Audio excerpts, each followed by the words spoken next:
നട്ടപ്പാതിരയ്ക്ക് ഷോപ്പൊക്കെ അടച്ച് ലുലുവിലേക്കൊരു ചെറിയ ഷോപ്പിങ്ങിന് വേണ്ടി പോകണം കേട്ടോ. അപ്പോൾ ചുറ്റുപാടുകളിൽ ഇതേപോലെ എന്താ പറയുക, തിളക്കമാർന്ന ആ ഒരു ഇരുവശത്തുമുള്ള പാത,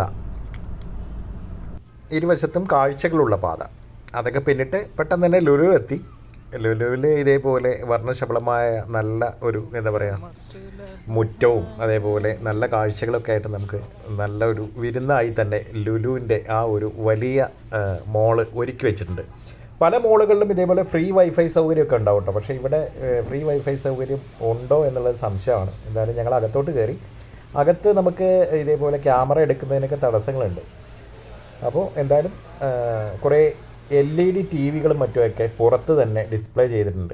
എന്തായാലും പിന്നെ നമ്മൾ കാണുന്ന കാഴ്ച എന്ന് പറയുന്നത് മൊബൈലുകളും മറ്റുള്ളതൊക്കെയാണ്. അപ്പോൾ ആ കാഴ്ചകളും കുറച്ച് ചെറിയ സെലക്ഷൻസും കാര്യങ്ങളൊക്കെ ഉണ്ടായിരുന്നു. പിന്നീടൊരു ടാബ് എടുക്കാനുള്ള പരിപാടിയൊക്കെ ഉണ്ടായിരുന്നു.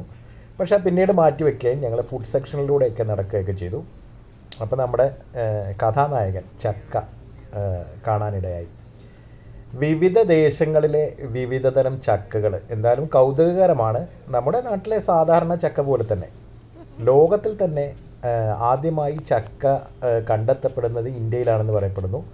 പിന്നീട് അത് ഇങ്ങനെ മലേഷ്യയിലും അതേപോലെ വിയറ്റ്നാമിലേക്കും മറ്റുള്ള അതേപോലെ സൗത്ത് ഈസ്റ്റ് ഭാഗങ്ങളിലേക്കൊക്കെ അല്ലെങ്കിൽ ഈസ്റ്റേൺ കൺട്രികളിലൊക്കെ പടർന്ന് ഇതേപോലെ അവിടെയുള്ള മഴക്കാടുകളിലേക്കൊക്കെ വ്യാപിച്ചു എന്നാണ് പറയപ്പെടുന്ന ചരിത്രം. എന്തായാലും ഇന്ന് ലോകത്തിൽ ഏറ്റവും അധികം ചക്ക എക്സ്പോർട്ട് ചെയ്യുന്നത് ബ്രസീലാണ്. ഒരു എന്താ പറയുക, ഘടകവിരുദ്ധമായ ഒരു കാര്യം. എന്തായാലും ഇതിൻ്റെയൊക്കെ വിലയെന്ന് പറയുന്ന ഒരു രക്ഷയില്ല.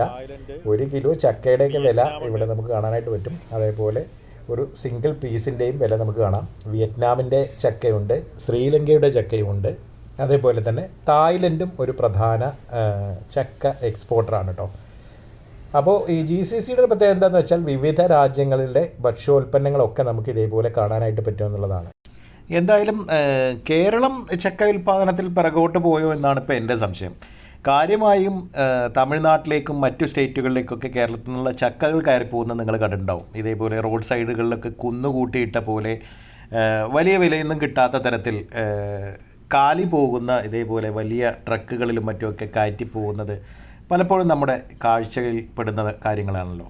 എന്തായാലും വിദേശത്ത് ഇതിനെല്ലാം വളരെ പ്രിയമാണ് എന്നുള്ളതാണ്. പിന്നെ ചക്ക മുറിക്കുന്ന ഒരു വീഡിയോ കാണുകയുണ്ടായി ഈ അടുത്ത കാലത്ത്.